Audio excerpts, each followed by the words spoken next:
Hey guys, welcome back to another video. My name is Sarah Wisted.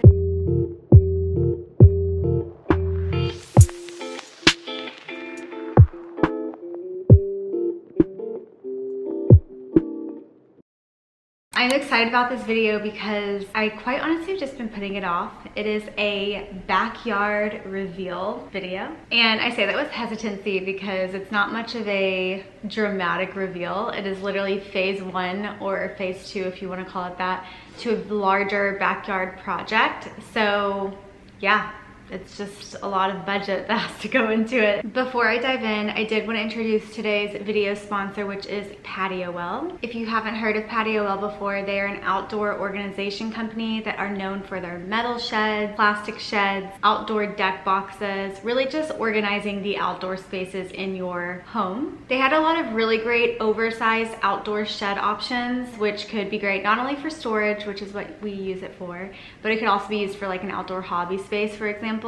And I was drawn to them because their storage sheds looked really minimal, but also functional. We have been on this huge organization journey, and it's kind of funny because my husband, we have a bunch of stuff in our basement, you guys. Like, I'll have to show you a quick clip of that here because it is super embarrassing how much stuff we've just accumulated over the years. So my husband has been on this like all-out kick to wanting to get the basement organized, and my whole thing is I don't want to just move things from one side of the basement to the other side. I want to have a place, a home for everything. Step one to our like massive organization haul is to get an outdoor shed so that we can get all of the outdoor tools, any of our kids' toys, like anything that we don't want to have in the garage, for example, in the shed. And if we have overflow from that, then it means we need to get rid of some stuff. So I wanted to show you guys this thing. It is massive. We did go with a big size, so you don't have to go with this big of size, but they also have a bigger size if you want a bigger size. But we went with the outdoor 10 by 10 metal shed, and they do have a plastic version. So if you're interested in the plastic version, metal is a little bit tougher. I guess tougher, that's not even the right word. A little more tough to put together, I will say, but I personally really liked the look of the metal shed just because I feel like it looks, I don't know, you guys know I'm all about like the look of things, and so I went with the look of the metal shed. The assembly of the metal shed, I will say, is quite a task. So I do recommend, and they recommend in the instructions too, to have at least 2 or 3 people. Taylor did this all by himself. I helped maybe like 0.2 seconds of this entire installation because I was taking care of all the kids while he was doing that. So like trying to find time to put that together in between like the kids' schedules and still wanting to spend time with them and all that was just a little difficult in this phase of our life. So if you're in that phase of life, maybe hire someone to do it. So going into this thing, it is massive. Like, this is a lot of space. You can order these storage racks that you can pretty much like clip into this metal storage shed, and it's a really easy system, and you can make them as long as you want. You can do as many as you want, or just do a few of them. It's like really customizable, if that makes sense. We haven't quite organized it yet, so I'm not gonna show you like a full after. I can show you that in another vlog. But we are excited about the potential of this space because it has a lot of space. It has the customizable storage racks that you can like move around as you need. We plan to use it, like I said, for a lot of the outdoor tools and equipment, but also for our kids' toys. Yeah, it's just a great option. So if you're in the same boat as we are and you have a lot of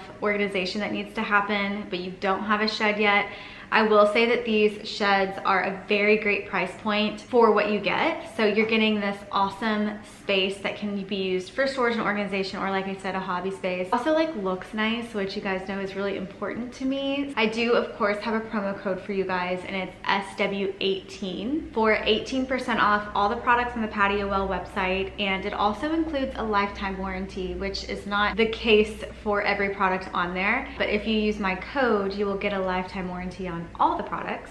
So definitely use my code for the discount and for the lifetime warranty. But in any case, I will put all the information down below. I'll put the exact shed that we purchased down below, my discount code, whatever else details that you guys need will all be down there. But if you have any questions, definitely feel free to ask me. And yeah, good luck organizing all of your stuff because I know we need all the luck that we can get to. So anyway, let's just dive right into the backyard reveal.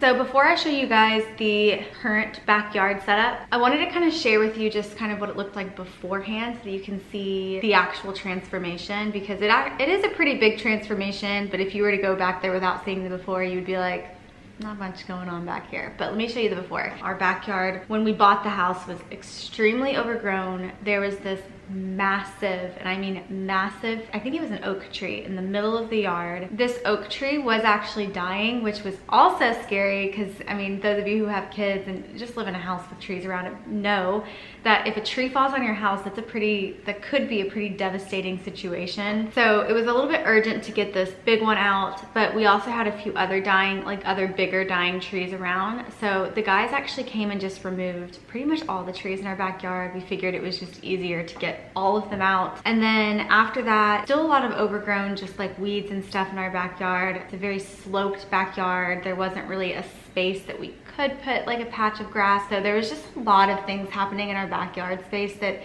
pretty much made it unusable. We did this past year decide to make that investment into our backyard space, and it, like I said, it's like a phase one. I'll call it phase two. Phase one was like the removal of everything. Phase two is like getting it leveled. Let's just say getting the foundation there. We did some leveling, we did grading, we added some retaining walls. We had to build back a brand new deck. A few more disclaimers because I just have to say it so that you're not thinking this when you see this space. There's no landscaping. It's very bare, very blank, but we will get to the landscaping. Our fence is in progress as well. And then obviously there's some additional things we need to get to. There's like a rocky patch area where you guys saw the shed that we have there. We would love to one day turn that into a paved courtyard with an outdoor kitchen. So let me go ahead and show you guys kind of like a quick reveal, and then I'll get to some of the details on what we actually did in the backyard.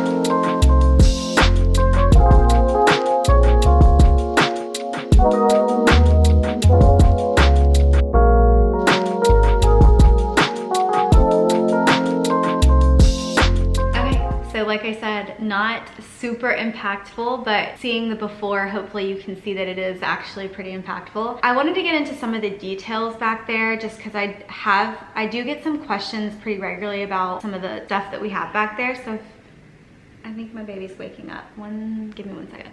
Okay, back to some of the backyard details quickly. I was very specific about everything that I wanted in this backyard space. I will link the video down below of we had hired an architect to design the space. Yeah, which I think was a good use of money, but there's like one gripe that I kind of have with him, which I'll share with you in this video after now that it's been implemented, that I just, you know, wish we did differently. But the first thing that I'm actually really proud of is the deck that we built. We went with Trex decking, which is composite decking, which I mentioned lasts about 20 years, I think is the warranty. You don't have to stain it every year. There's no splinters.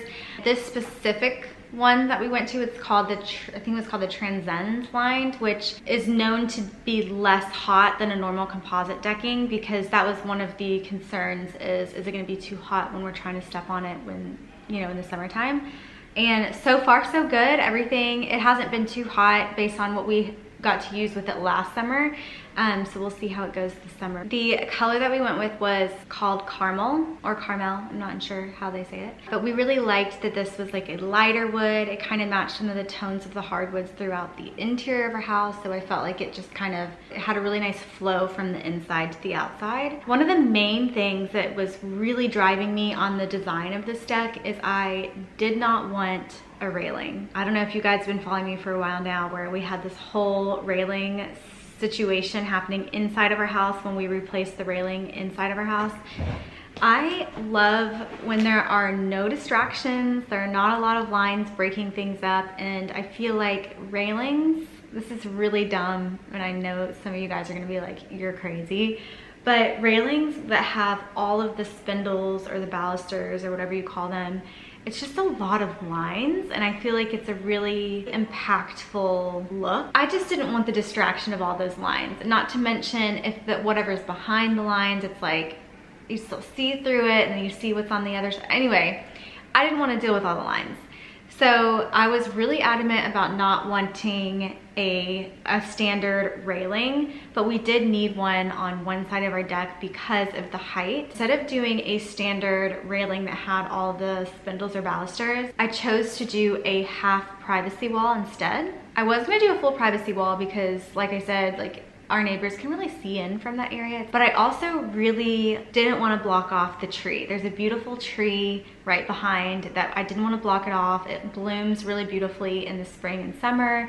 And then in the fall, it turns like a really beautiful like orangey color. So I was like, we can't block the tree. So I kind of framed the tree with the deck. It just looked really beautiful. And yes, that's where my mind goes to, is like how everything is composed together. I just think it would just, I don't know, I think it turned out so beautiful. So you guys tell me what you think. Regarding the other side, so I wanted stairs down so we didn't have to have that privacy wall kind of like around the deck, which we would have had to have if we didn't have stairs down. So we did the half privacy wall and then two-sided stairs to make sure that there was no railing all the way around. This is kind of like a side note that a lot of people don't know unless you have come to our house and we talk about it because we complain about it all the time. We hired a contractor. The guys who installed this truck's decking, they were awful, you guys. Like, it ended up being fine. Like, it ended up being an okay result, but there was a lot of things that they did incorrectly. And if you're spending money to install a composite deck like Trex, like, you should hire somebody who's a professional. They messed up some of the details that like you just can't come back from unless you basically redo the deck. I was debating on not telling you guys because I'm like, you're not gonna know the detail unless I tell you, but this will help save you for the future if you're putting in a deck similar to this, to make sure that your decking guys know how to do this. Number one, the corners, it should have been a mitered corner, which means the deck boards go like this and they meet, and there's like a line and they meet like this. Our deck board goes like this. So it's like one board's here and then this one's here. So you see the end of this deck, like decking board. It is fine. Like, it's not the end of the world, but it is absolutely a detail that drives me crazy. The other mistake, and this is like one of those mistakes that was so big that I'm like, these guys must have never installed a deck like this before, because this is like a rookie mistake. They did not install risers. Essentially, you could see straight through to underneath the deck. It didn't look clean at all. This isn't meant to be just functional. This was meant to be like a nice looking deck. It's just like it's just mind blowing to me. There's like a whole bunch of vlogs that I've talked about having to fire these contractors. We had to hire just like a general carpenter handyman who came after the fact and installed risers. It was just kind of like a janky way to do it, but like, it just is what it is. I wasn't gonna have no risers for life on this thing because it just looked so bad. So it looks okay now. I wouldn't say it looks great, but I can live with it, I guess is what I'm trying to say. Quickly, because I know people are gonna ask me where my outdoor furniture are from. It's very old, from Target. It was Target Threshold like 5 years ago. I think we got it like when we got married. So 5 or 6 years ago. The retaining walls, we did cover them with a plaster. We did plaster retaining walls and then painted it the same color as our house. So it looked kind of like they all went together. You'll see like there's a little boxed area in our backyard, which you're probably thinking, what is that? That is an area that we had worked up with our architect to be a play set area for our kids when they're younger. That will then turn into maybe like a fire pit area when they're older, or maybe we can put a garden there. Like, it's just like a flex space, if that makes sense. And it would have been more expensive to do a full wall retaining, if that makes sense, versus just the cutout. Two things that I would do differently about the cutout. Number one, it's too small. We've been looking at play sets. You guys know I'm very particular about the way things look, but we wanted a play set that was substantial enough that it was like fun for the kids, but I didn't want to spend a crazy amount of money because they only use it for however many years, you know what I mean? We did kind of invest a little bit on a play set. I'm not gonna lie, it wasn't like cheap by any means, but I didn't want to get a cheap one because then I'm like, we have to look at this thing. But then the other issue that we had with this specific space being too small is that we couldn't have a straight slide because there wasn't enough room for a straight slide off of this play set because it would go into the grass. We were very limited. So I did end up finding one, but we're gonna have to maybe shorten the swing, like where the swings are. We kind of had to like customize it without customizing it. And then the second thing is I kind of wish it was curved and not like not a rectangle, like a squared off cutout. I don't know, it just kind of looks like, people always thought we were putting in a pole because it was like squared off like that. It just doesn't look like a good design. But anyway, that is the backyard space, our foundation, if you will. There's not too much else to say about it, but if you guys have any questions, obviously you can let me know in the comments below. I'm gonna go, I'm gonna end this video here. Don't forget about the Patio Well code and get your shed for the summer and get all organized and all of that good stuff. So yeah, I hope you guys are having a good one, and I will talk to you on my next video.